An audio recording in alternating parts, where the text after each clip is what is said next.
அன்பான மாணவர்களே,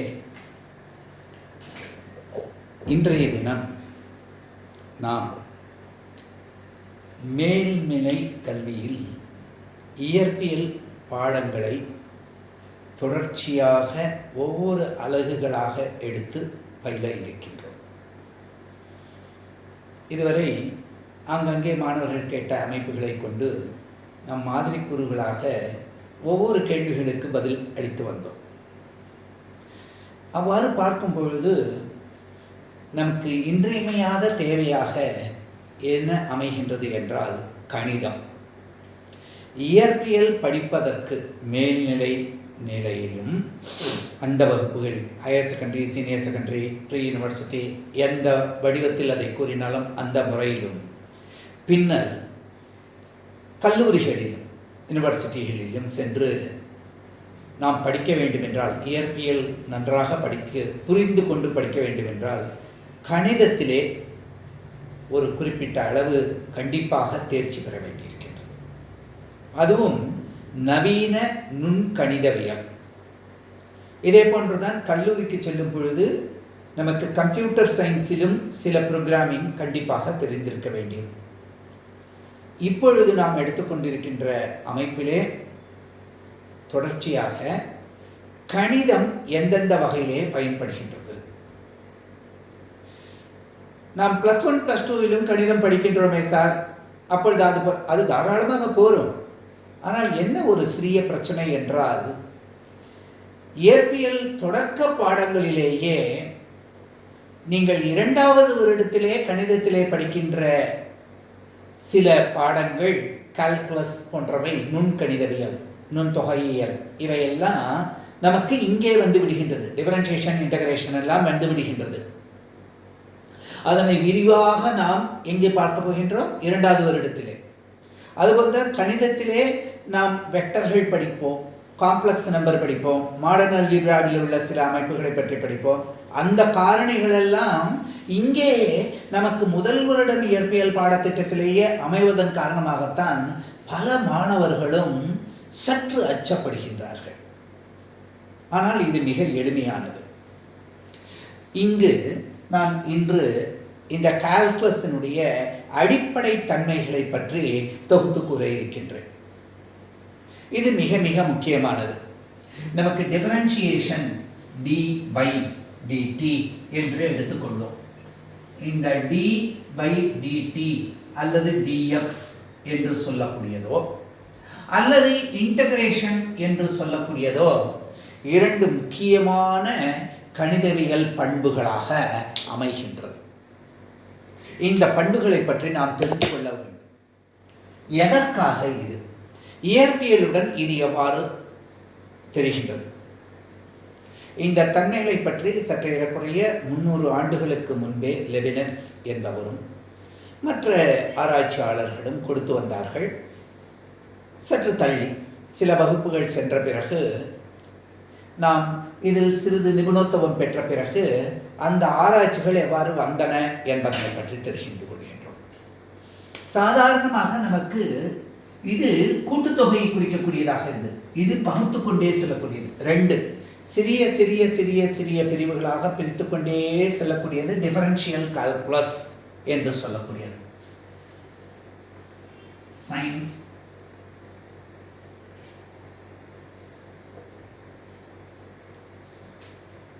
கால்குலஸ் என்று சொல்லக்கூடியதில், அது தமிழ் ரொம்ப ஜாஸ்தி போக வேண்டாம், அதுக்குள்ள நுண்தொகை இயல் கணிதம் என்பதாகவும் பிரித்து கொடுக்கக்கூடிய இந்த டிஃபரன்ஷியேஷன் அமைப்பை பற்றியும் நம்ம பார்க்கின்றோம்.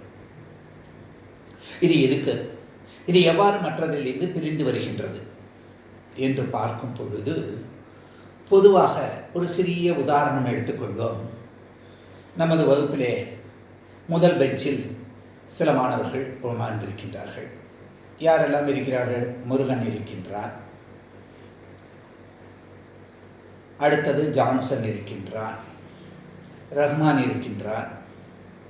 ஆக நாம் எத்தனை மாணவர்கள் முதல் பெஞ்சிலே அமர்ந்திருக்கிறார்கள் என்று கேட்டால் 1, 2, 3 என்று நாம் கூறுகின்றோம். இப்படி எண்ணும் பொழுது 1, 2, 3 என்று தனித்தனி எண்களை குறிப்பிடுகின்றோம். இப்போ இவற்றினுடைய கூட்டுத்தொகை என்ன என்று கேட்டால் 1 + 2 + 3 என்று எழுத முடியும். பொதுவாக இதை சிக்மா என்ற குறியீட்டினால குறிப்பிடுவோம். சிக்மா எக்ஸ் 1 - 3 வரை என்றால் நாம் 1 + 2 + 3 இதை கீழ் முடிவு, அதாவது லோயர் லிமிட், இது அப்பர் லிமிட் என்று குறிப்பிடுவோம். இந்த எக்ஸ் என்ற மாறுகின்ற ஒரு வேரியபிள் எக்ஸ் என்பதில் முதல்ல இந்த மதிப்பை எடுத்து, அடுத்தது அதற்கு அடுத்த முழு எண் 2 என்பதை எடுத்து, அதற்கு அடுத்து 3 என்பதை எடுத்து, இவ்வாறு நாம் போட்டுக்கொண்டு செல்வோம். சரி, இது தலைகளை எண்ணும் பொழுது இது சரியாக அமைகின்றது. ஏனென்றால் ஒருவன் அடுத்து மற்றொருவன் இதுக்கு நடுவில் 1.5 மனிதன் என்றோ 1.78 மனிதன் என்றோ இருக்க முடியாது. ஒரு மனிதன், 2 மனிதன், 3 மனிதன். இதுக்கு டிஸ்கிரீட் அடிஷன், தனித்தனியாக கூட்டுதல் என்று நாம் எடுத்துக்கொள்ளலாம். எளிமையாக புரியும் வகையிலே நான் கூறி வருகின்றேன். ஆக இந்த அமைப்பு சாதாரணமான அமைப்பு. இதில் ஒரு சிறிய மாறுபாடினை ஏற்படுத்துவோம். இப்பொழுது நான் என்ன செய்கின்றேன், இவ்வாறு 2 புள்ளிகளுக்கு இடையிலே ஒரு கோட்டினை போடுகின்றேன். இப்ப இந்த நீளம் என்ன என்று நான் கேட்கின்றேன்.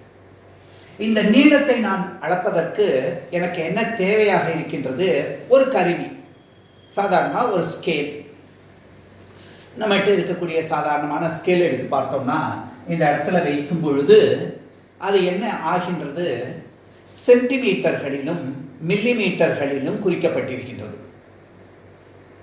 அப்ப இதில் வச்சு எழுதும் பொழுது தோராயமாக 12.8 சென்டிமீட்டர் என்று கூறுகின்றது.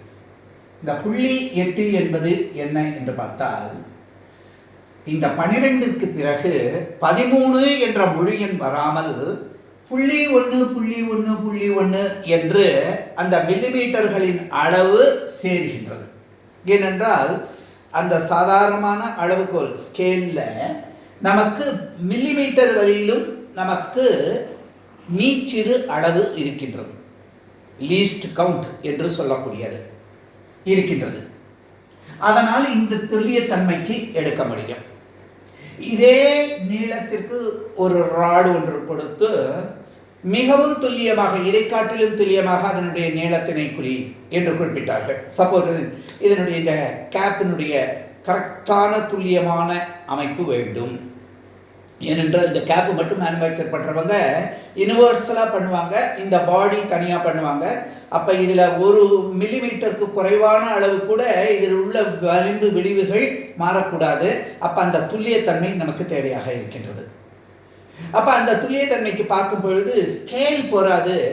அதுக்காக நம்ம என்ன செய்கிறோம், இது ஸ்கேல்னால் எடுத்த அளவு, இதுக்கு அடுத்தது வர்னியர் காலிப்பர், வர்னியர் அளவுகோல். இது கூட ஒரு அளவுகோல் கூட இன்னும் அடுத்து அடிஷ்னலாக ஒரு அமைப்பையும் சேர்த்து நாம் இந்த நீளத்தை அளப்பது என்று சொன்னால் இது 12.83 என்று அளக்க முடிகின்றது. அப்போ இங்கே 1, அதுக்கப்புறம் 2. ஆனால் இங்கே பாருங்க, இங்கே 0.1 என்பதாக இருந்தது. இங்கே 0.01 வரையிலும் துல்லியத்தன்மையோட நம்ம அளக்க முடிகின்றது. சரி, இதை காட்டிலும் நமக்கு இதனுடைய விட்ட மதிப்பு பார்க்கணும். ஒரு கம்பி இருக்கின்றது, அதனுடைய விட்ட மதிப்பு பார்க்கணும், ஆர மதிப்பு பார்க்கணும். அப்படிங்கும் பொழுது ஸ்க்ரூ கேஜ் என்ற திருகுமானியை நம்ம பயன்படுத்துகிறோம். இதெல்லாம் இயற்பியல் அளவீட்டு கருவிகள், உங்களுக்கு தெரியும், 8வது வகுப்புலேருந்தே படிச்சிருக்கீங்க. அப்போ அந்த அமைப்பு பார்க்கும்பொழுது 12.836 என்று கிடைக்கின்றது. அப்ப இந்த துல்லியத்தன்மை 0.001 என்பதாக செல்லுகின்றது, மீச்சிறு அளவு. ஏனென்றால் அங்கு 1 மில்லிமீட்டரையே நாம் என்ன செய்ய முடிகின்றது, 100 கூறுகளாக பிரிக்க முடிகின்றது. அதுக்கு தான் தலைக்கோல், புலிக்கோல், பிச் ஸ்கேல், ஹெட் ஸ்கேல் என்று அந்த திருகுமானியில் அமையறத பார்க்குறோம்.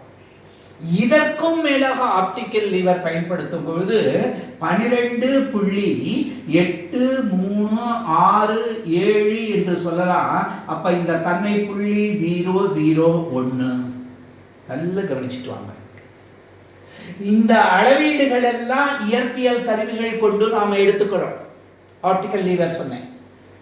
அப்ப இந்த மாதிரி ஒவ்வொரு அளவு திட்டத்தையும் நம்ம பார்க்கும்போது நாம் பயன்படுத்துகின்ற கருவிகளினுடைய துல்லியத்தன்மையை கொண்டு இந்த அளவீடுகளுடைய மீச்சிறு அளவை அது 1 என்பதிலிருந்து 0.1, 0.01, 0.001, 0.0001 என்று கிடைக்கின்றது. அப்ப இவ்வாறே நமக்கு துல்லியத்தன்மையை அதிகரித்துக் கொண்டே செல்லலாம். இது உங்களுக்கு ஒன்றும் புதியான விஷயம் இல்லை. சாதாரணமான கால்குலேட்டர் நம்ம கணக்கு போட்டோம்னா 2 டிஜிட் புள்ளிக்கு அப்புறம் தசமதானத்துக்கு அப்புறம் நம்ம வைப்போம். ஆனால் கால்குலேட்டரில் பார்க்கும்போது சில கால்குலேட்டரில் 4 டிஜிட்டுக்கு கிடைக்கிறது, சில கால்குலேட்டரில் 12 டிஜிட் வரையிலும் கூட கிடைக்கின்றது. அப்போ புள்ளி வச்சு அந்த அளவு துல்லியத்தன்மை கிடைக்கின்றது. அப்ப சுருகிக்கொண்டே போகின்றோம் என்றால் அப்ப இதுக்கு என்ன சொல்றோம்? இதைத்தான் நம்ம லிமிட் என்று குறிப்பிடுகின்றோம். எதுவரையிலும் அந்த லிமிட் x tends to 0. ஈஸியா தெரிஞ்சுங்க, ரொம்ப கணக்கு பாடம் மாதிரி பயப்படாம கவனிங்க. அப்ப x tends to 0. அப்ப இந்த சிறிய சிறிய பிரிவுகள் பிரிக்கிறோமே, இதத்தான் dx, இதத்தான் dx, இதத்தான் dx, dt, dy என்ன வேணாலும் சொல்லலாம். டிஃபரன்ஷியல் கோஎஃபிஷியன்ட் அது பகுக்கிறது, சிறிய சிறிய பகுப்பதாக. இப்ப இந்த dx dx dx இருக்கிறதெல்லாம் சேர்த்தா நமக்கு என்ன கிடைக்கும்? அதுதான் தொகுப்பயன். integral dx equal to x. அப்ப புள்ளி 001 அல்லது புள்ளி 001 புள்ளி 01 இந்த இடத்துல புள்ளி 1 அப்படின்னா புள்ளி 8 புள்ளி 9 இந்த மாதிரி வந்தா என்ன ஆகும்? 12ல இருந்து அடுத்த எண் 13. அப்ப 12க்கு 13க்கு நடுவில் வித்தியாசம் 1. அப்ப அந்த dx dx மதிப்புகளை தொகுத்தா நமக்கு இந்த மதிப்பு வருது. மிக சுருக்கமாக சொல்லணும்னா நான் சொன்னேன், சில எண்ணங்களை நாம் கணக்கீடு செய்யும் பொழுது முழு எண்களாகவே எடுத்துக்கொள்கின்றோம், டிஸ்கிரீட் நம்பர் என்று. அப்ப நமக்கு இந்த பிரச்சனை கிடையாது. 1 2 3ன்னு எடுத்துட்டு போகணும். ஆனா நம்ம ஒரு பகுதியை பல கூறுகள் இட்டு இப்ப நம்ம பார்க்க போறோம். அடுத்த உதாரணத்துல அந்த கூரை எடுக்கிறோம் அப்படிங்கிறத பத்தி பார்க்க போறோம். அப்படி கூறுகளாக எடுத்துக்கொண்டே சென்றோம் என்றால் நமக்கு இந்த மதிப்பு நுண்கூறிடல் அப்படிங்கிறது மிக முக்கியமா தேவையா இருக்கு. அந்த தன்மைகளை தான் இந்த லெவனர்ஸ் போன்றவர்கள்லாம் மையப்படுத்தி ஒரு வழிவகைகளை கொடுத்தார்கள். நல்ல ஆரம்பத்தில் புரிஞ்சுங்க, நம்ம ஒரு பித்தகராசி சேரமோ எந்த ஒரு அமைப்பையோ முதல்ல அந்த வடிவத்தை நம்ம மனசுக்கு கொண்டு வரும். இப்போ a² + b² + 2ab என்பது a + b² என்பதற்கு சமமாக இருக்கிறது என்று சொன்னோம்னா முதல்ல அதை எடுத்துப்போம், அதை ஒத்துப்போம். பின்னாடி அதை பயன்படுத்தி சில கணக்குகளை போடுவோம். அப்புறம் அந்த கணக்குகள் போடும்போதே எந்த காரணத்தினால இந்த a + b² எப்பொழுதுமே a² + b² + 2ab என்று தான் வருகின்றது. அது மாதிரி ஒரு செங்கோண முக்கோணத்தில் அடிப்பக்கத்தினுடைய வர்க்கத்தையும் எதிர்பக்கத்தினுடைய வர்க்கத்தையும் கூட்டினா நமக்கு கர்ண பக்கத்தினுடைய வர்க்கத்திற்கு சமமாக அமைகின்றது என்று நாம் நிரூபிக்க முடிகின்றது. ஆரம்பத்தில் நாம் சிலவற்றை எடுத்துக்கொள்கின்றோம், பின்னர் படிப்படியாக அதனை நாம் உண்மை என்று எடுத்துக்கொள்வோம். அதன் வழியாக சில கணக்கீடுகள் போட்டு அதன் பின்னர் இதில் ஒரு தெளிவு வரும் பொழுது அது எவ்வாறு வந்தது என்பதனையும் நாம் தெரிந்து கொள்வோம். ஆக நீங்கள் இந்த தன்மைகளை பார்க்கும் பொழுது இயற்பியல் physics is the study of accurate measurement என்று சொன்னோம். அதனால தான் இத்தனை இயற்பியல் கருவிகள் இருக்கு துல்லியத்தன்மைகளுக்கு. அப்ப அந்த துல்லியத்தன்மைகள் போகும்பொழுது இவற்றையெல்லாம் விளக்க வேண்டும் என்றால் நமக்கு கால்குலஸ் வேண்டி இருக்கின்றது. இப்பொழுது கால்பஸ் தோன்றும் பொழுது அவர்களுக்கு என்ன பிரச்சனை இருந்தது, அதில் அவர்கள் எவ்வாறு கண்டுபிடித்தார்கள் என்பதை பற்றியும் நாம் பார்ப்போம். எந்த இடத்திலே ஒரு தன்னை வந்து சேர்ந்தது அப்படின்னு பார்த்தாங்க. ஒரு முக்கோணம் என்று எடுத்தால் அதற்குள்ள பரப்பளவு என்னென்னா ஆஃப் BH என்று எடுத்துக்கொள்ள முடியும் என்று பார்த்தோம். இப்போ சாதாரணமாக ஒரு பலகோணம் எடுத்துக்கிட்டாங்க. பலகோணம்னா என்ன? இந்த மாதிரி நமக்கு பல பகுதிகள் எப்படி இருக்கக்கூடியது. பொதுவாக 4 மூலை மட்டும் 4 சமமான எல்லைகள் இருந்ததுன்னா அது சதுரம் என்றும், 2 கோடுகள் நீளமாகவும் 2 கோடுகள் குத்துக்கோடுகள் சமமாக, இந்த 2 கோடுகள் சமமாக இருந்து சேரும்போது செவ்வகம் என்றும், 3 பக்கங்கள் மட்டும்தான் முக்கோணம் என்று எடுத்தோம். அதுக்கு மேலே போனதுன்னா பலகோணம், நாற்கரம் என்பதிலிருந்து நாம் ஐங்கரம் அருகரம் என்றெல்லாம் சொல்லலாம். பொதுவாக பலகோணம் என்று சொல்கிறோம். இப்போ இந்த பலகோணத்தினுடைய எல்லை என்ன என்று கண்டுபிடிக்க வேண்டியிருந்தது. அப்போ அதற்கு அவர்கள் என்ன செய்தார்கள்? இதனை பல முக்கோணங்களாக பிரித்தார்கள். இப்படி ஒரு முக்கோணம், இப்படி ஒரு முக்கோணம், அடுத்தது இதிலிருந்து ஒரு முக்கோணம், இந்த அமைப்பிலிருந்து இன்னும் இதனை கூட எடுத்துக்கொண்டு இந்த பகுதியிலிருந்து இவ்வாறு ஒன்று, இந்த பகுதியை சற்றே சாய்த்து போட்டேன்னா உங்களுக்கு புரியறதுக்காக இப்படி எடுத்துக்கொண்டால் இங்கேருந்து இந்த பகுதி வந்து சேர்கின்றது. அப்போ இது ஒரு முக்கோணமாக அமைகிறது, இது ஒரு முக்கோணமாக அமைகின்றது, இது ஒரு முக்கோணமாக அமைகின்றது, இதிலிருந்து இந்த தன்மை இது ஒரு முக்கோணமாக அமைகின்றது. அப்போ பல முக்கோணங்களாக பிரித்து ஒவ்வொரு முக்கோணத்தினுடைய பரப்பினையும் கூட்டினால் இதற்கு காண முடியும், அதனுடைய பரப்பளவு என்ன என்று தெரிந்து கொள்ள முடியும் அப்படின்னு பார்த்தாங்க. ஆனால் இப்போ இதையே ஒரு வட்டம் என்று எடுத்துக்கிட்டார்.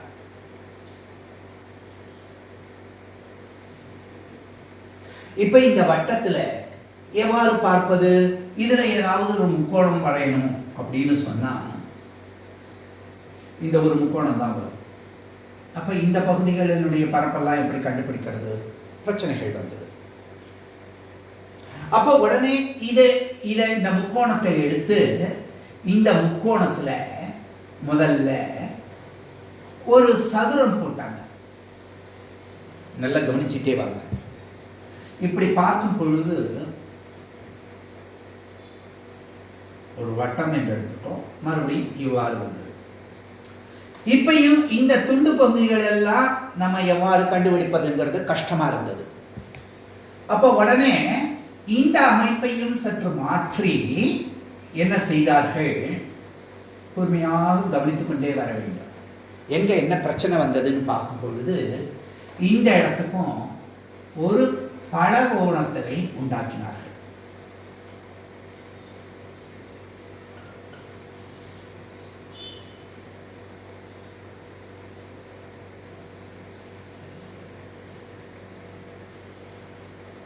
அப்ப இந்த பரப்பு கண்டுபிடிக்க முடியாத இந்த அமைப்புகள் எல்லாம் என்ன ஆச்சு அப்படின்னு பார்த்தோம்னா நமக்கு குறைஞ்சிட்டே வந்தது.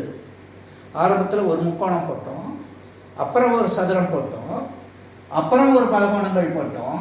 அந்த அமைப்புகள் எல்லாம் பார்த்துக்கிட்டே வரும் பொழுது இந்த தன்மை மாறிக்கொண்டே வந்தது. நல்ல கவனிக்கணும். இப்போ ஒரு கிராஃப் ஷீட் எடுத்துக்கிட்டோம் அப்படின்னு சொன்னால் அந்த கிராஃப் ஷீட்டில் இந்த மாதிரி இருக்குன்னு வச்சுங்க. இந்த அலகுகளை பார்க்கும் பொழுது இந்த மதிப்பு ஒய், இந்த மதிப்பு எக்ஸ் என்று எடுத்துக்கிட்டா இந்த எக்ஸ் ஒயினுடைய மதிப்பை குறுக்கிக்கிட்டே போகிறோம். அப்படி குறுக்கிட்டே போகும் பொழுது இந்த கிராஃப் ஷீட்டு இன்ச்சு கிராஃப் ஷீட்லேருந்து ஆரம்பித்து முன்னாடிலாம் அங்குலத்தில் இருக்கும். அப்புறம் பார்த்தீங்கன்னா சென்டிமீட்டர்களில் வந்தது, இப்போ மில்லிமீட்டர்களில் வந்திருக்கக்கூடியது. அந்த கிராஃப் ஷீட்டில் பார்த்தீங்கன்னா அந்த ஒவ்வொரு சின்ன சின்ன கட்டத்துக்கும் இடையில் உள்ள தொலைவு குறைந்து கொண்டே வரக்கூடியதாக இருக்குது. அப்ப இந்த அமைப்புகளை கொண்டு இந்த பலகோணத்துக்குள்ளே இருக்கிற பரப்பளவு கண்டுபிடிக்கலாம். ஆனா இந்த வெளிப்பகுதியினுடைய பரப்பை கண்டுபிடிக்கிறதுக்கு இந்த பலகோணத்தினுடைய பக்கங்களின் எண்ணிக்கையை அதிகரிச்சுக்கிட்டே போறது.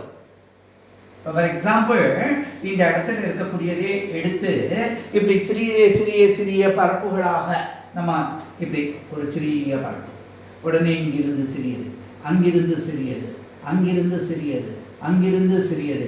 அப்ப இது எத்தனை வகையில் நாம் பார்க்கும் பொழுது ஒரு கடைசி ஒரு அணைப்பு, infinity, limit extends to infinity என்று கிடைக்கின்றது. அப்ப அந்த ஈரலிக்கு போகும் பொழுது இந்த வடிவமே நமக்கு ஸ்மூத்தனாகி அந்த கர்வாக போகின்றது. அதனுடைய மொத்த பரப்பளவினை நாம் துல்லியமாக கணக்கிட முடிகின்றது. இதிலிருந்து தான் அந்த லிமிட் என்ற ஒரு தன்மை. இன்னும் சற்று புரிவது போல சொல்லுகின்றேன். இது வட்டத்தினை எடுத்துக்கொண்டு, இது முதலில் அவர்களுக்கு கிடைத்த ஒரு ப்ராப்ளம். இதற்கு தான் பாடுபட்டார்கள். இதற்கு அடுத்தது, இப்போ நம்ம ஒரு எக்ஸ் ஆக்சிஸ் ஒய் ஆக்சிஸ் எடுத்துட்டோம். இதில் இந்த மாதிரி ஒரு அமைப்பு இருக்கு. இப்போ இதில் 2 புள்ளிகளை எடுத்துக்கிறோம்.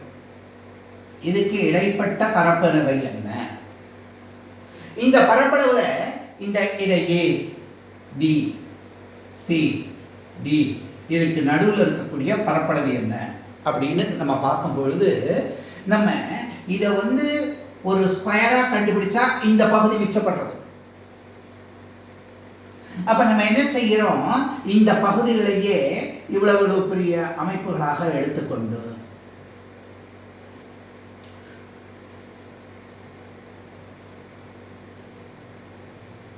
செவ்வகங்களாக உருவகப்படுத்தலாம்.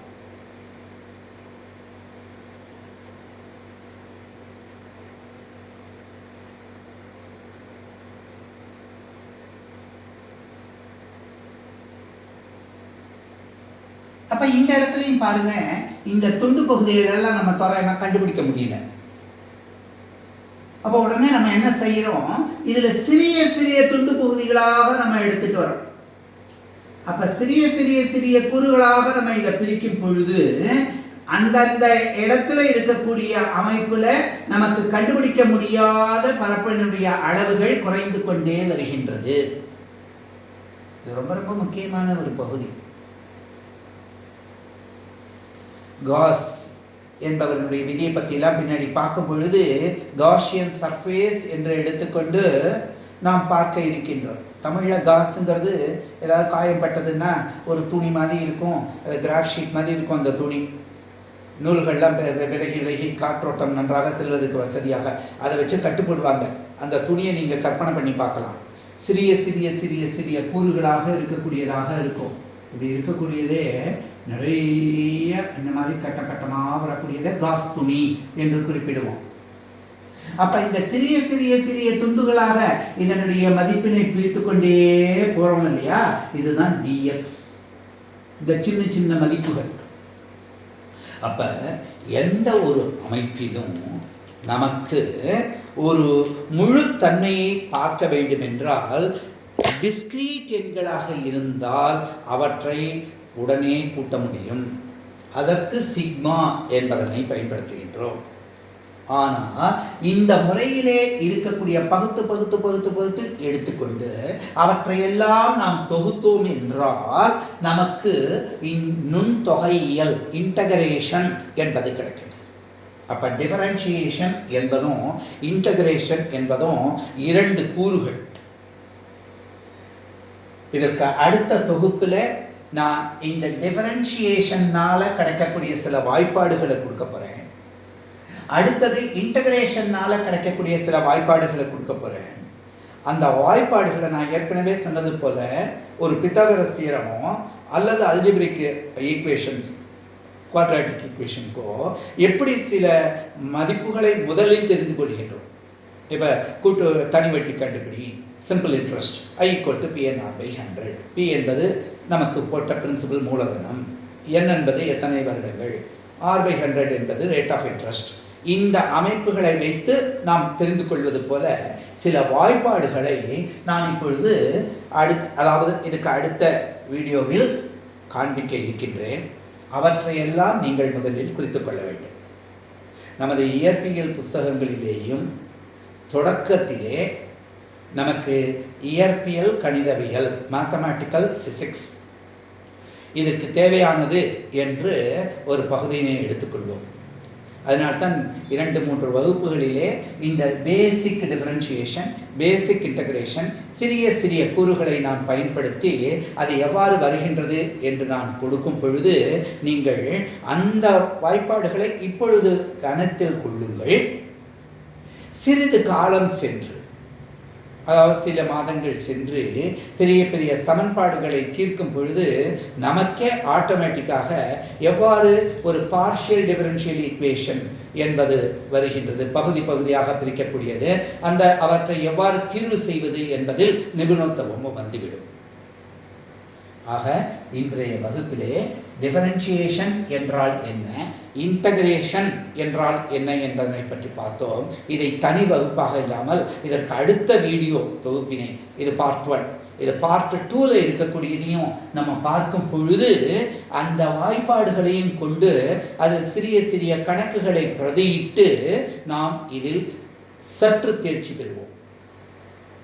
அதற்கு அடுத்தது வெக்டர்கள் என்பதனை பற்றியும் சிறிதளவு படிக்க இருக்கின்றோம். ஏனென்றால் பேசிக்காக அதில் உள்ள அந்த வெக்டர் குறியீட்டு மதிப்பு அது எப்படி திசையினை சார்ந்து திசையினை சாராமல் இருக்கின்றது, சில இயற்பியல் காரணிகள் திசையினை சார்ந்து இருக்கின்றன, உந்தம் என்பது திசையினை சார்ந்து இருக்கின்றது.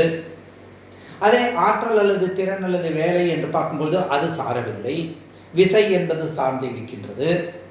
இப்படி எந்தெந்த இயற்பியல் காரணிகள் எல்லாம் சார்ந்திருக்கின்றன, சார்ந்திருக்கவில்லை என்பதனை பற்றி தெரிந்து கொண்டு சில தேற்றங்களை அதில் நாம் தெரிந்து கொள்வோம். அவற்றை நாம் முழுமனதாக எடுத்துக்கொண்டால்தான் எந்த ஒரு பாடப்பிரிவிலும், அது எலக்ட்ரோமேக்னெட்டிக் இண்டக்ஷனாக இருக்கட்டும். ஏன்னா இப்போ சாதாரணமாக ஒரு கேள்வி கேட்குறாங்க, அதாவது கேட்கக்கூடிய கேள்வி என்னவாக இருக்குது அப்படின்னு பார்த்தா, ஒரு அடர்வு மிகுந்த ஊடகத்திலே ஒளியானது செல்லும் பொழுது அது ஏன் வளைந்து செல்கின்றது, நேர்கோட்டு பாதையிலிருந்து அடர்வு குறைந்த ஊடகத்திலே நேர்கோட்டாக வந்தது, பின்னர் சற்று மாறி செல்கின்றது, அதற்கு காரணம் என்ன, அந்த திசைவேக மாற்றத்துக்கு காரணம் என்ன அப்படின்னு சொன்னால் உடனடியாக ஒரு வாய்ப்பாடு கொடுத்துருக்காங்க. √ε1/ε0 μ0 என்று. அந்த மியூ என்பது காந்தவியல் பகுதியில் படித்தது, ε0 என்பது அதாவது எலக்ட்ரோஸ்டாட்டிக்ஸ் நிலைமினியல் பகுதியில் படித்தது. அப்போ இந்த 2 காரணிகளையும் எடுத்து அது ஊடகத்தில் செல்லும் பொழுது அந்த ஊடகத்தின் விடுதிறன் எவ்வாறு ஒன்றை விட அதிகமாக இருக்கின்றது, அது பகுதியிலே வருவதனால் இந்த திசைவேக மதிப்பு எவ்வாறு குறைகின்றது என்பதை பற்றியெல்லாம் நாம் பார்க்க இருக்கின்றோம். ஏனென்றால் ஊடகத்தினுடைய அந்த ஒளி விலகல் எண் மியூ என்பது c/v, வெற்றிடத்தில் திசைவேகம் பை ஊடகத்தில் திசைவேகம் என்று பார்க்கும் பொழுது இது √, என்று நம்ம எடுத்துக்கிறோம். இதுக்கு பார்க்கும்பொழுது அங்கே ε0 εr எல்லாம் வரும் பொழுது அந்த மதிப்பு எவ்வாறு வந்து இந்த மதிப்பினை மாற்றுகின்றது. இந்த காரணிகளை பற்றி சொல்லும் பொழுது அந்த μ0 ε0 என்ற கூறுகள் எங்கிருந்து வந்ததுன்னா மேக்ஸ்வெல்ஸ் ஈக்குவேஷன்லேருந்து வந்தது. ஏன்னா நமக்கு ஒரு மின்காந்த அலை என்று சொல்லக்கூடியது. இதை எதற்காக சொல்லுகின்றேன் என்றால், ஏன் நுண்கணிதம் நமக்கு முக்கியம் என்பதற்காக நான் சொல்லுகின்றேன். அந்த பாடத்தை நம்ம இப்போ எடுத்துக்கல. இப்போ இவ்வாறு 3 அச்சுகளை எடுத்துக்கொண்டோம் என்றால் நமக்கு மின்கூறு இந்த நிலையிலே சென்று கொண்டிருக்கும் பொழுது, காந்தக்கூறு இந்த நிலையிலே சென்று கொண்டிருக்கும் பொழுது திசைவேகம் இந்த பகுதியிலே செல்கின்றது. ஒரு அமைப்பு, அதாவது இந்த மின்கூறு அமைப்பு இந்த ஒய்யச்சு பகுதியிலே E என்பது இருக்குமானால், இந்த காந்த கூறானது நமக்கு இந்த எக்ஸ் கூறிலே இருக்குமானால் ஒன்றுக்கொன்று செங்குத்தாக, இந்த அலை திசை வேகமானது C என்பது இந்த Z என்ற திசையிலே செல்கின்றது என்று நம்ம பார்க்கும் பொழுது இந்த கூறுகளுக்கெல்லாம் எவ்வாறு ஒரு சமன்பாட்டு அலை சமன்பாடு பயன்படுத்துவது, மேக்ஸ்வெல் சமன்பாடுகளை பயன்படுத்த வேண்டியிருக்கின்றது. அப்போ அந்த மேக்ஸ்வெல் சமன்பாட்டுக்கு டிஃபரன்ஷியேஷன், இன்டகிரேஷன் நமக்கு தெரிந்திருக்க வேண்டியிருக்கின்றது. காஸ் விதி தெரிந்து கொள்வதற்கு இன்டகிரேஷன் தெரிய வேண்டியிருக்கின்றது. அந்த காரணத்தினால தான் நம்ம இந்த அடிப்படை கணக்கியலை பற்றி இன்று ஒரு முன்னோட்டம் பார்த்தோம். இதற்கு அடுத்த வகுப்பிலே நான் கூற இருக்கின்ற அந்த வாய்ப்பாடுகள், இந்த இன்டகிரேஷன், டிஃபரன்ஷியேஷன் என்ற 2 வாய்ப்பாடுகளும் மிக மிக முக்கியமான அமைப்புகளாக இருப்பதனால் இந்த கால்குலஸ், வெக்டர் அல்ஜிப்ரா என்ற 2 பற்றிய நமது அறிவினை சிறிய சிறிய எடுத்துக்காட்டுகளுடன் அடுத்த வகுப்பிலே பார்ப்போம். நன்றி.